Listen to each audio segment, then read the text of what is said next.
পড়বার জীবনে তো অনেক দিন যাবতই একসাথে কাজ করলাম, কিন্তু সবসময় দেখি আপনার মনটা একটু উদাস উদাস, একটু বেজার। ঘটনা কি? কোন সময় বলেনও না, কিচ্ছু করেন না, আর সময়ও পাই নাই, আজকে পাইলাম।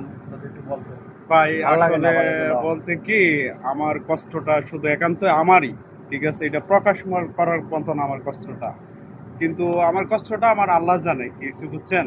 আমি এই কষ্টটা কারোর সাথে প্রকাশ করতে পারি না আবারও ভাই। ভাই আমরা তো বিদেশে বাড়িতে থাকি, কিন্তু একসাথে কাজ করি, মন মারা থাকলে আমাদের কারো ভাল লাগে না ভাই। আপনারও ভাল লাগে না, আমরাও ভাল লাগে না। হাসি খুশি থাকলে বিদেশে বাড়ি পরিবার ছাড়া সবাই থাকি, একটু ভালো লাগে। কিন্তু সবসময় মন বেজার করে থাকেন, ভালো লাগে না ভাই। তো ভাই আজ আমি আমার জীবন যুদ্ধে আমি পরাজিত একজন সৈনিক, বুঝছেন, যা আমি বোঝাইতে পারবো না। তো একটা কথা কি বলি ভাই, আপনাদের যাদের ভালোবাসার মানুষ, পছন্দের মানুষ আছে, আপনারা আপনাদের ভালোবাসাটা, আপনাদের পছন্দটা তার কাছে আপনারা প্রকাশ করবেন।